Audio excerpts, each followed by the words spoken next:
Hello everybody and welcome to another 50s idea, 1950s meal idea.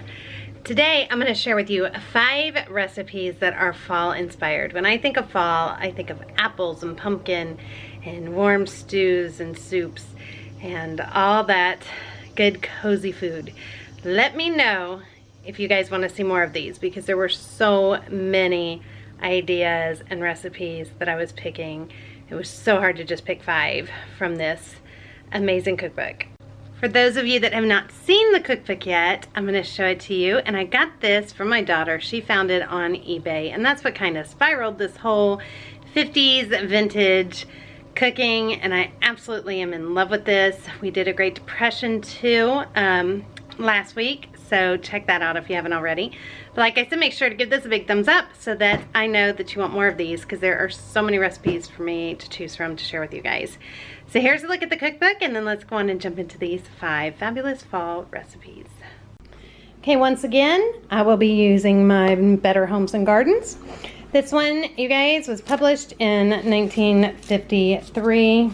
I already have pages coming out. But you can see that. My daughter did get this for me on eBay. Other people say that you can find reprinted copies on Amazon if you want to try and do that. But I just went through and I found recipes that are fall-like. Back in the very back, it does have, and I thought about doing this one also. It's under table settings and entertainment. Some of you are kind of following along and got the book. But it has some of these just different special occasion meals. And let me know if you guys want to see this one because I thought this was fun. This is a fall roundup. And it's ham loaf with horseradish sauce, green beans, cold coast salad, cornmeal rolls, peach butter, and hot apple Betty. There is also one for a Halloween in the open, and it has a list too of things to do. And then it talks about, you know, toast marshmallows, roll in shredded coconut, and then when it's time for the ghost story, throw the driftwood crystals on the fire. We're gonna start with the apple muffins and 2 cups of flour, 4 teaspoons baking powder, 3/4 teaspoon salt, 3/4 teaspoon cinnamon, 1/4 teaspoon nutmeg, 1/4 cup of sugar. And we're going to sift that all together.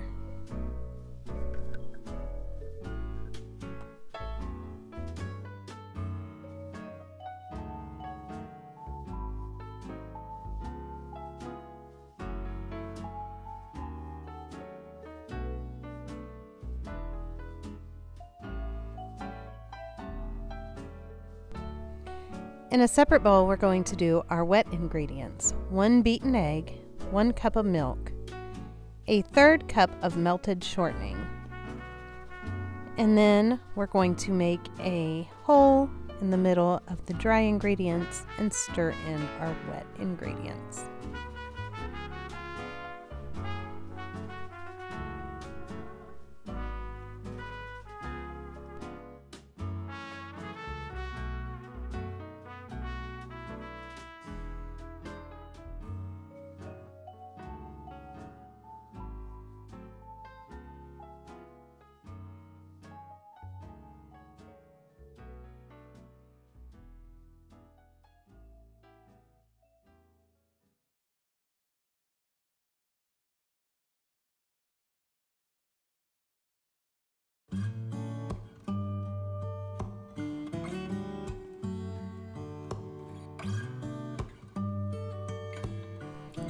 Add in 3/4 cup of chopped apples. Stir, put into 12 greased muffin tins.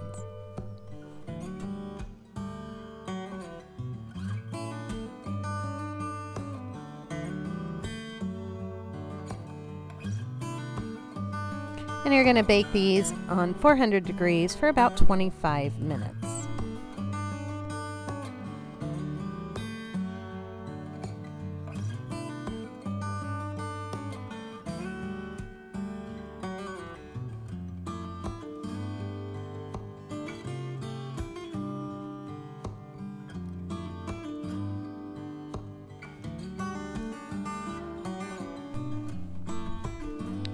Moving on to the cinnamon apple salad, you're going to start with a half a cup of red cinnamon candies. I'm just using Red Hots. A fourth cup of sugar and 2 cups of water.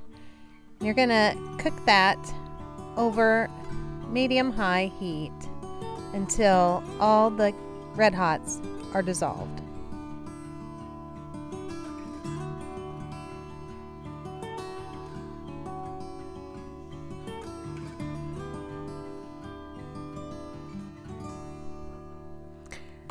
Once they're all dissolved, you're going to add your apples that have been peeled and cored.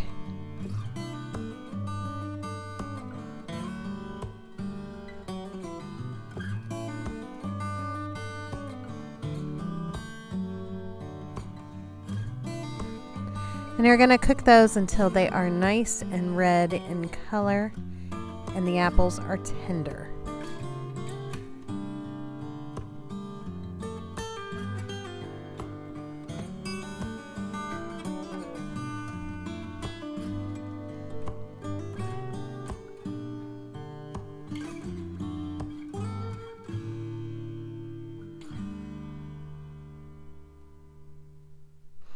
I did turn them quite frequently just to make sure all sides were getting nice and tender.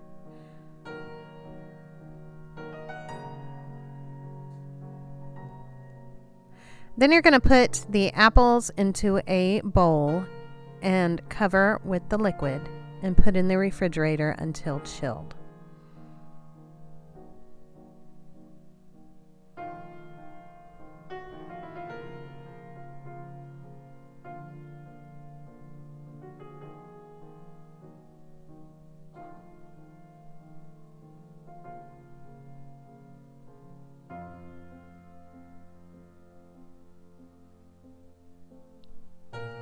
Once they are chilled, you're going to make a filling. So you're going to chop some fresh dates. Make sure you take the pit out. Pineapple and chopped walnuts.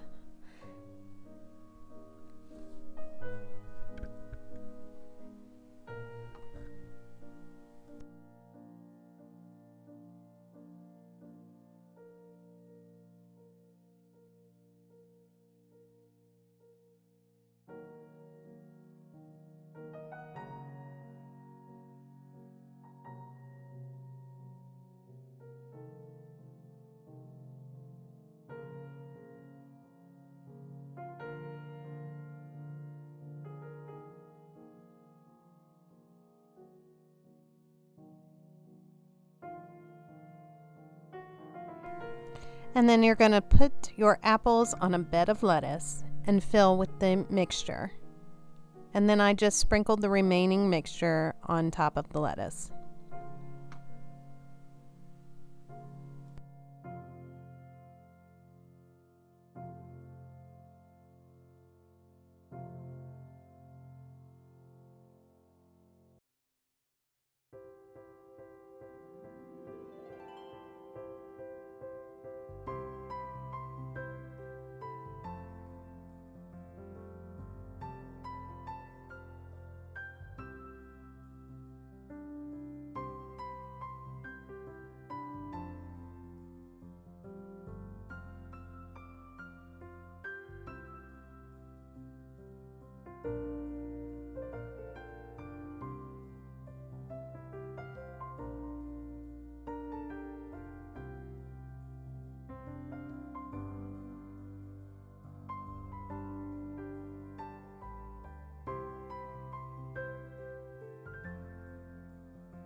And it just wouldn't be fall recipes without something pumpkin.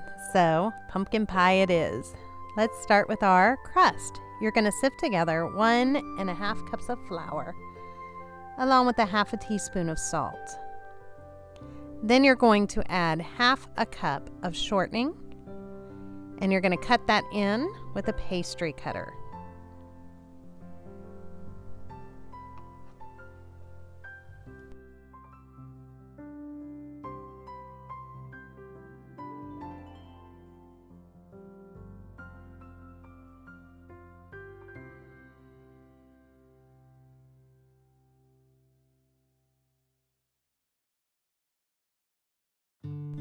Then you want to add 5 tablespoons of ice water.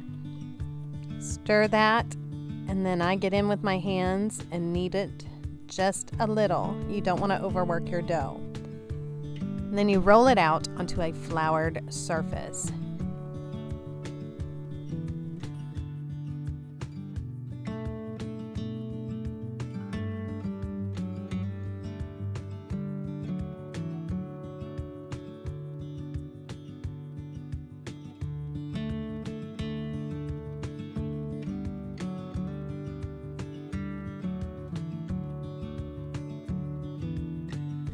Make sure that you flour your dough and your rolling pin, and just make it as neat of a circle as you can.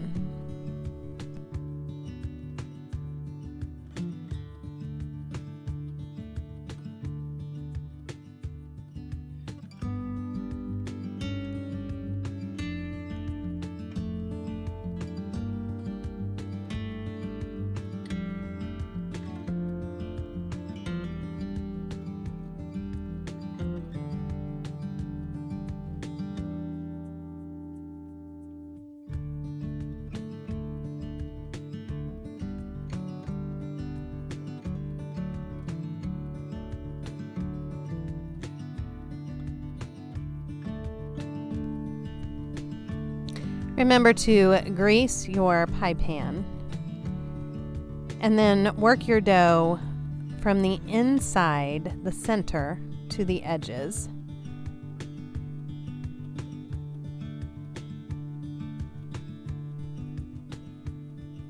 And then you can do your edges however you want.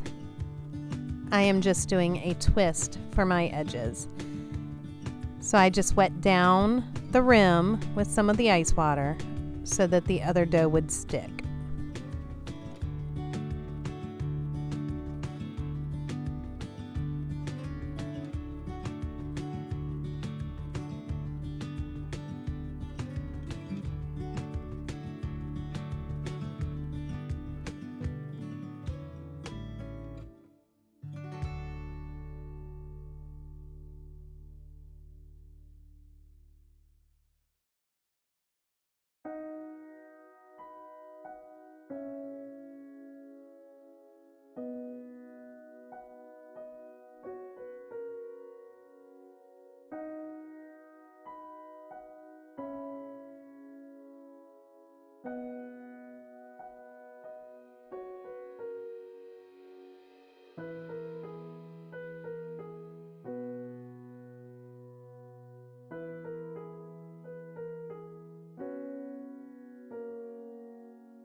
Now we're going to move into the filling. 1.5 cups of canned or mashed cooked pumpkin. I found that to really be 1 can of pumpkin. Make sure that you're just getting plain pumpkin and not pumpkin pie filling. To that, add 3/4 cup of sugar, a 1/2 teaspoon of salt, a 1/2 teaspoon to 1 teaspoon of ginger, depending on how you like it, 1 to 1 1/4 teaspoons of cinnamon, a 1/4 to 1/2 teaspoon of nutmeg, a 1/4 to 1/2 teaspoon of cloves, I would go lower on the cloves. And you're going to mix that all together. Then to that, you're going to want to add your 3 slightly beaten eggs, 1 1/4 cups of milk, 2/3 cup of evaporated milk, and then you're going to add that to your pie crust. And then you're going to bake this in a 400-degree oven for 40 to 50 minutes, or until your knife inserted halfway between the center and the edge comes out clean.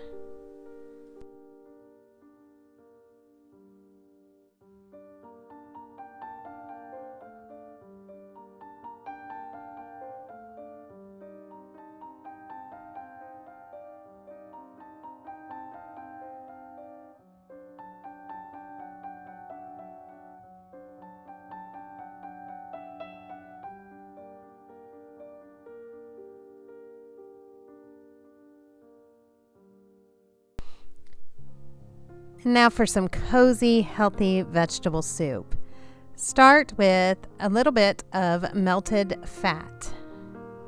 And then you're going to brown your meat. The recipe actually called for a meat bone, but I could not find one of those.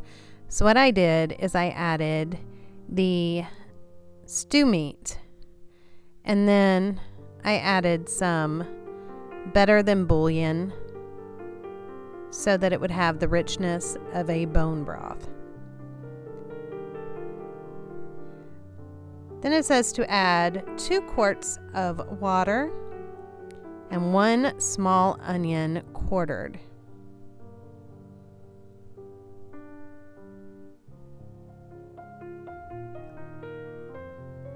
One teaspoon of salt, 2 cups of fresh or canned tomatoes, 6 sprigs of parsley, 2 cups of chopped cabbage, 1/4 cup of rice or barley. I used rice, 5 or 6 carrots sliced, 2 cups of cut green beans.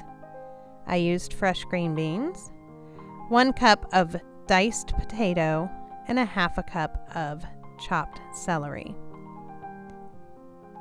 You're going to bring all of that to a boil and then turn it down to a low medium, cover, and let it cook for 45 minutes to an hour.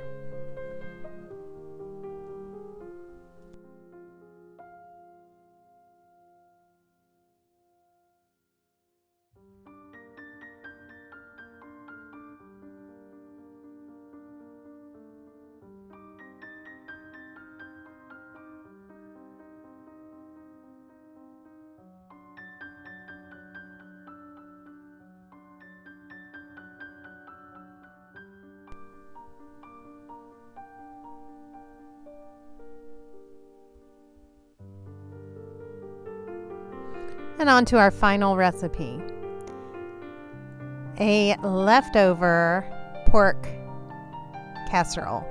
So start by boiling some sweet potatoes, chopped sweet potatoes, and then we're going to mash those. And we have 2 cups of chopped pork roast, 2 Granny Smith apples, thinly sliced. And to our sweet potatoes, we are going to add butter, 3 tablespoons, 1/4 cup of cream, and 1 teaspoon of salt, along with a dash of pepper. And mix that all up really good together. They call this a pork and apple pie, but it's really just a leftover pork casserole. I think this would be very good with turkey at Thanksgiving also. Start in your casserole dish with half of the pork and half of the apples. And then you're going to mix together 4 tablespoons of brown sugar and a half teaspoon of cinnamon.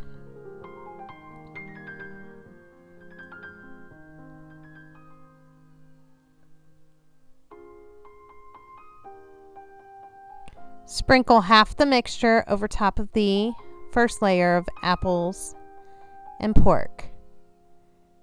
Then do your second layer of apples and pork, topping with the remaining brown sugar and cinnamon mixture.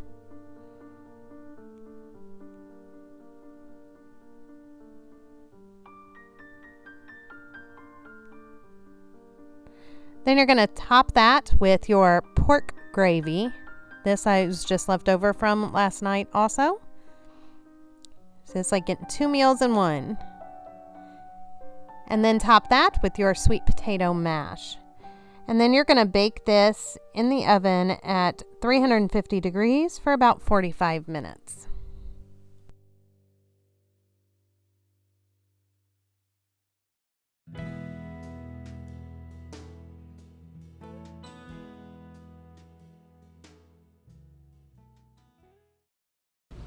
Okay, so here it is all done. The muffins that we made. Here is the beautiful salad. I think this looks like a beautiful Christmas salad. That might be something I have to add to our Christmas dinner. Pumpkin pie. The vegetable soup. And then the amazing leftover pork casserole.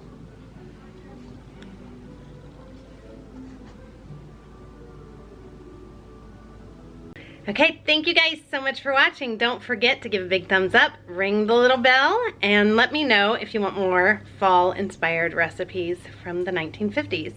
Also, I had done a Great Depression, some recipes from the Great Depression if you want to check that out. I did that last week, and I will definitely be doing some more of those also. So until next time, guys, have a great one. Bye, everybody.